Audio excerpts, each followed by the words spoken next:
Greater MSP Business is brought to you by PwC, U.S. In these times of wild stock market swings and continuing economic challenges, we often turn to professionals to manage our hard-earned money. But they, too, have to learn new ways to handle the brave new world of finance and investments. Affiance Financial in St. Louis Park tries to take the broad view of what's happening in the markets and what's shaking down in the global economy. Andy Fishman is a principal and financial planner at Affiance. Andy, you're here this morning. We're going to pick your brain and find out what is happening out there in what is still seems to be kind of a crazy world. But before we start, let's go back a few years to 2008.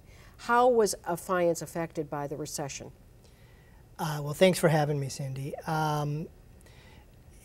It's hard to say. I mean, every financial planning firm or investment management firm was hit in 2008. I mean, it was hard to avoid it. It was a black swan, and the whole market went down. What we tried to do is make sure the clients that we work with stayed focused on their goals, their objectives, their financial objectives. Make sure they tried not to look at some of the distractions from the media, recognize that this is a tough time, but behaviorally that they don't make mistakes. So have them concentrate on their financial goals, their longer term strategies, and make sure emotionally they don't make mistakes, i.e. sell when it's low, and then eventually buy here when it's high. Absolutely, because the market obviously crashed, went down significantly in 2008, now has been enjoying a growth spurt. Was it hard to keep clients on that shorter leash? You know, I think for the most part we've been able to manage expectations and make sure strategies are in place, diversification, and so that most of the clients, a great majority of them, hung in there and they were rewarded. I mean, the reality was this down market lasted about a year and a half, so it felt like a long time, but in the scheme of many years, it wasn't that long. And so most of them hung in there. Yeah.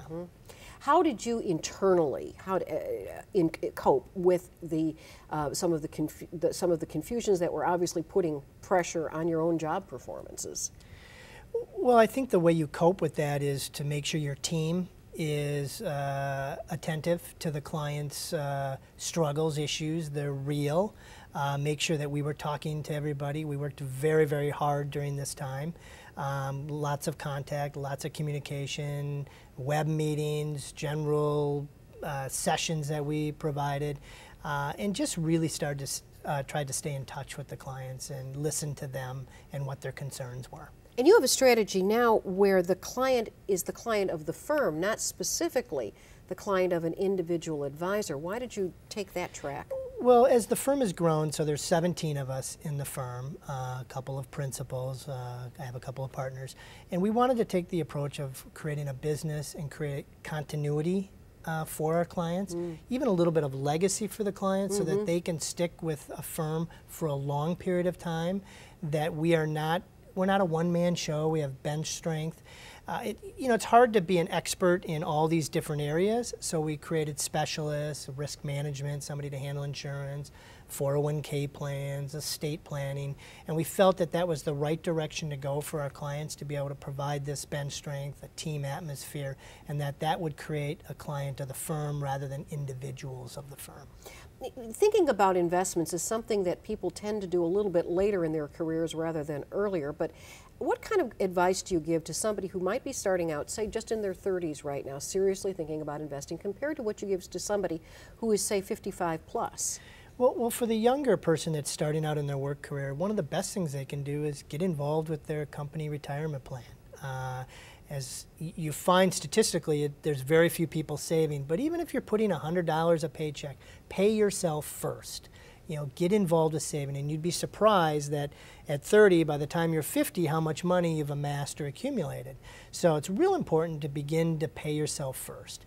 Somebody who's older, who's maybe already accumulated a net worth, then you might want to take a look more strategically. Where are you placing your money? How much longer are you going to work? What is your goal? What's your objective if you want to become financially independent?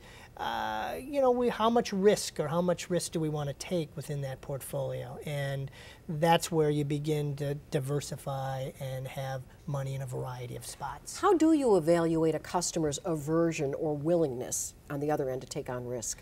Lots of conversation. lots of asking questions. We do have a risk questionnaire that they will take, but you really find out somebody's risk when you go through a 2008, or risk tolerance when you go through a 2008 or 2009. Somebody might tell you something. It's pretty easy to accept a lot of risk when everything's going up. It's when it goes down as you really start to find out how accepting people are of risk and things that go down. So it's a lot of questions, a lot of observation of their actions during difficult times to determine really how they handle risk. What's the best way for an investor to comprehend what happens on a day-to-day basis in the stock market, where you'll have to shoot up 200 points because Bernanke, the Fed chairman, said one thing, and then somebody in Congress holds a filibuster and the stock market drops 50 points? I mean, how do you advise your customers to take this? Yeah, so that's what we get paid for sometimes, is to handle the emotional part of investing and the gyrations that you see. Nothing against the media, but the media, promotes bad news. They announce it. It's all over the place, right? There's all kinds of news on the market. So the idea is to not focus on and concentrate on these day-to-day gyrations or even month-to-month gyrations. Understand what your goals are, what your financial goals are, be a little bit more strategic, have a diversified portfolio, and emotionally hang in there. Not get caught up in that news and the day-to-day fluctuations. So looking ahead now, let's round the corner here on 2013. We will be in the last quarter. Next year, what are your thoughts? It's hard to predict, right? The markets go up, they go down. Interest rates go up, they go down. Even gurus like a Warren Buffett will tell you they can't predict that. So again, I've already stated it, but you want to concentrate on your goals, your financial goals. What are the things you're trying to accomplish? Am I trying to have money for an educational fund, or is it financial independence? And stay strategic. Try to reduce some of that emotion and the ups and downs and swings, and concentrate on those goals, and have a diversified portfolio. Not have all your money in one spot, so that you can weather some of these ups and downs. All right. Andy Fishman with Affiance Financial, thanks for joining us this morning. Thank you. And we'll be right back.